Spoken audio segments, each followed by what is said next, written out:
In this video, we're going to be covering 3 ways you can reverse your hiatal hernia that you can start right now. Hi, my name's Jen, and I am a holistic nutritionist who focuses on helping people reverse or treat their symptoms. So if you want to learn a little bit more about these 3 ways to reverse hiatal hernia, keep watching. So before we start, let's cover what is a hiatal hernia. A hiatal hernia is a medical condition in which a portion of the stomach actually moves up into the chest cavity. There's actually 2 main types of hiatal hernias. There is a sliding hiatal hernia, which is more common in people. And this again is when the stomach slides up through the chest into the hiatus. And this type of hernia tends to occur when the muscles around the hiatus become weak. The second type of hiatal hernia is a paraesophageal hiatal hernia. This one's less common, and it's when a portion of the stomach moves not up the hiatus, but it moves right next to the stomach. So paraesophageal hiatal hernias are less likely to slide. They kind of just stay in that location and they don't move around. If you haven't been fully diagnosed with a hiatal hernia,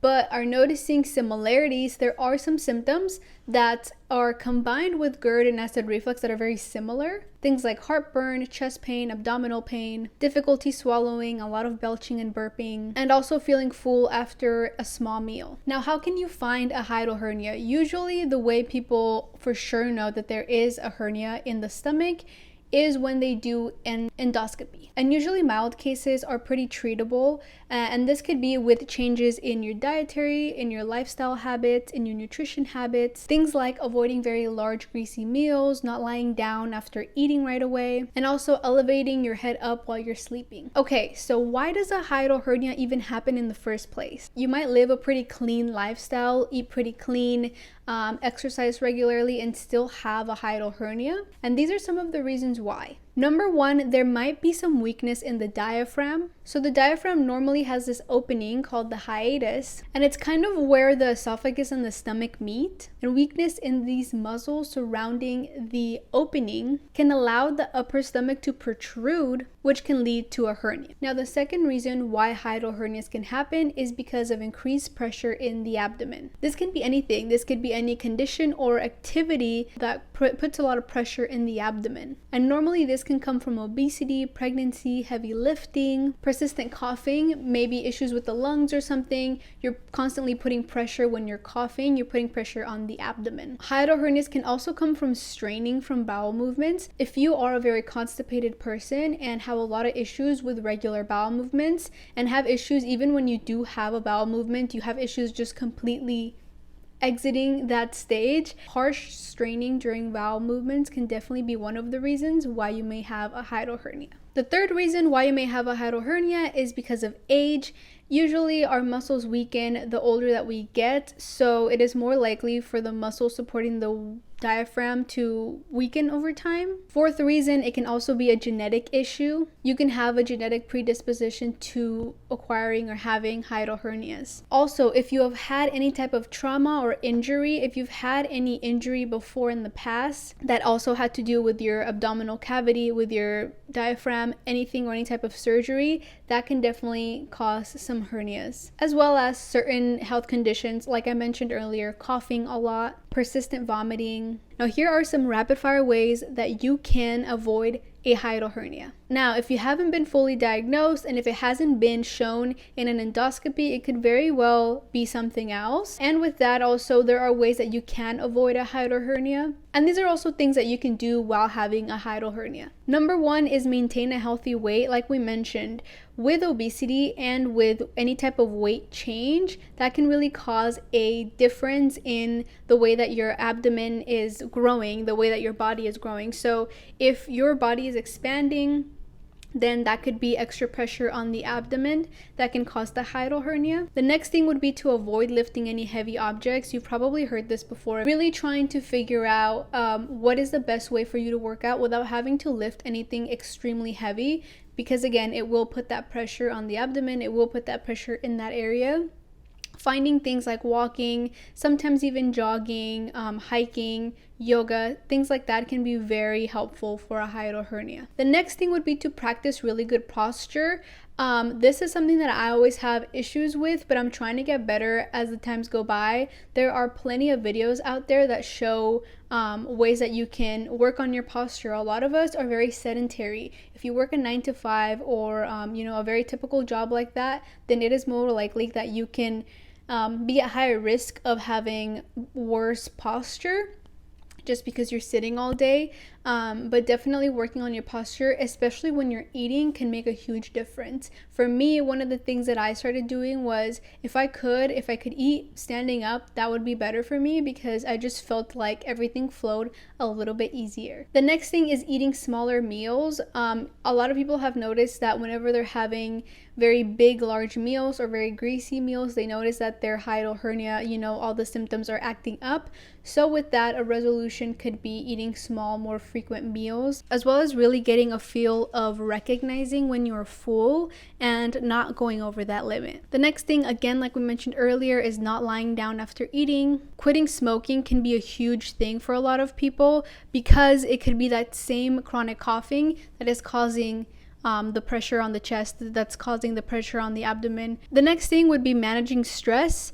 A lot of the times we tend to hold on to a lot of our breathing. We're not circulating our breathing very frequently, especially when we're in times of stress. Now, if you have a hiatal hernia, here are 3 ways that you can reverse it. Number 1, we mentioned how a weak diaphragm could be very well one of the causes of why the hiatal hernia is there in the first place. So definitely strengthening the diaphragm could be a very easy thing that one can start right now. Strengthening the diaphragm through breathing exercises can be very beneficial. One of the ways that I have seen people try is placing books on top of their stomach. So the way this works is you lay down and you place you can start off with 1 book, 2 books, and they can be pretty medium sized. You place them on your stomach, on your abdomen, and you circulate some breathing exercises. So you do some breathing exercises, not necessarily holding any type of breath, but just inhaling and exhaling, and really practicing on widening the diaphragm when you are taking that breath in and then exhaling right after. I would do this little by little, maybe starting off with 5 minutes at a time and then circulating that breathing. There's also something else called myofascial release, and this can actually help both people with hiatal hernia and people with acid reflux. So for this, you would actually need to go into a professional, someone who is good with physical therapy or just any type of qualified masseuse or therapist that can do this and that has done this before. But the way that they work is the therapist pretty much kneads and stretches the tight spots in the abdomen. This is to relieve pressure around the diaphragm, and there are people out there who have seen some benefit from this. The second way that you can reverse hiatal hernia is through hernia manipulation. From what I have read, just 1 week of performing hiatal hernia manipulation can definitely be of great value, and you can definitely see some results for most people. It's like a self-adjustment treatment, self-adjustment maneuver that can really help with a lot of bloating and acid reflux symptoms. So the self-adjustment maneuver involves placing 2 fingers of each hand around 1 inch below the sternum and 1 inch to the left. So you would be sliding your fingers to the left and then below the rib cage once you have noticed that area with your fingers. And then with the skin taut over your ribs, apply pressure while moving your fingers downward several inches. This will kind of be stopping around your navel, and then you would repeat this a couple of times. And this is definitely something that you can start doing little by little, maybe once a day, and just building a routine upon that. The third way to reverse hiatal hernia is with iberogast or with fiber. Increasing fiber intake can be very beneficial for a lot of people. These 2 things can actually help a lot of people who have hiatal hernias due to weight gain. If your hiatal hernia shows symptoms of bloating, belching, acid reflux, iberogast is a blend of herbs that can be very helpful for a lot of people, especially when they have that discomfort after meals. The next thing that I would also recommend into looking into is Reflux Relax, and this is an herbal blend that I created not that long ago. It has a lot of similar ingredients to iberogast. Now, fiber is one of the best hacks that one can try when they have hiatal hernia due to weight gain, because there's been several clinical trials that have showed that 60% of GERD patients who took psyllium powder, which is a fiber, definitely saw a difference and sort of like a resolution from taking it.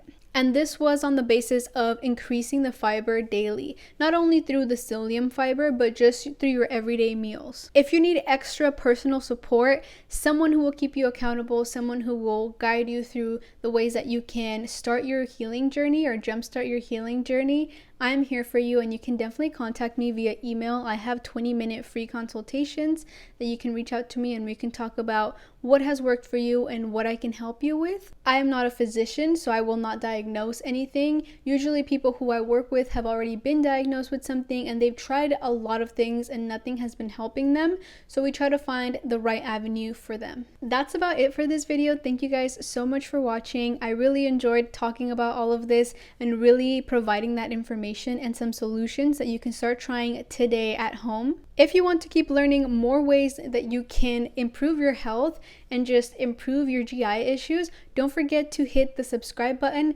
and the like button so that I know that these videos are actually something that people want to see. With that said, I will see you on my next video. Bye!